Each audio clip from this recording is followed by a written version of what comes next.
What's up, and welcome to another episode, Master Moats Film Session. And today we're going to talk a little Tanner Muse. So hit that like button, subscribe to the channel if you have not done so just yet. Obviously, we picked the LB up. Was that last week? I think it was, man. And we know he brings a lot to the table in terms of special teams. The productivity definitely shows there, but we obviously want to know what he can bring in terms of helping us out at that linebacker spot.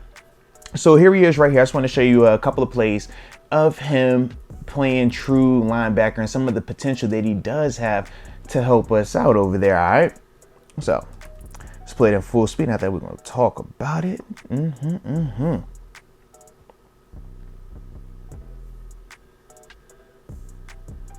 All right, so to start, oh man, I'm over here getting janky with the controls. Come on, player. All right, but first thing I like is this, man. In terms of his alignment, no issues right there in his A gap, because in terms of the way that Seattle runs their defense, that is his responsibility. And it was one back right here. In terms of number 3, whenever you got one back, it's typically one gap, okay?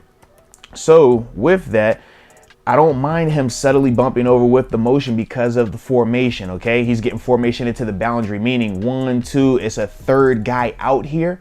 So when you get formation into the boundary, you're thinking something is up, antenna's up, because there's just not a lot of space over here. So why are you trying to flood this part of the field? So he ultimately bumps over for that. But the thing I like is this: he still maintains good tempo. He's not just running out there like a chicken with his head cut off. No, he's tempoing the ball, playing outside in. Now that he sees the ball is committing downhill inside, hat in hands. Get across this blocker 65, and now go make a tackle. Go get low, make a tackle. And I love that. I love that right here, man, because that's what Tanner does, man. But beautiful in terms of just letting me know you understand ball. You understand, all right, formation into the boundary. I got some action potentially over there, but they're going to try to hit it inside. All right, let me be a man and defeat this block with my hands and ultimately go over there and make a play, man. So once again, man, beautiful job right here by Tanner. Excellent. I like that. But y'all know I got to show you more. I got to show you more. So stick with me, all right? All right, now this final play right here is just going to show Tanner in coverage. Remember, he didn't play a ton of defense last year. This was the only game that he actually started and played a good amount of snaps on defense, but he was productive in it.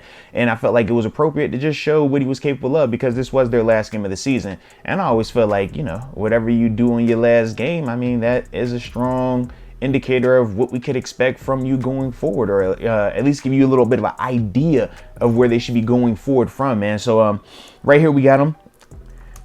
Played in full speed. After that, we'll talk about it.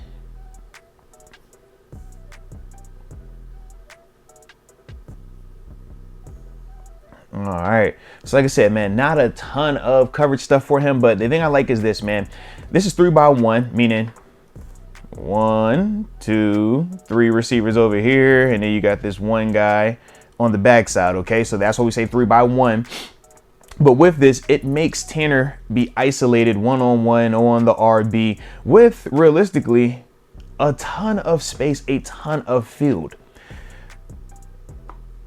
So if you're in this position, man, a couple of things are at play here, okay? A couple of things. First off, you got to know how good of an athlete you are, because that's going to dictate how you play this coverage.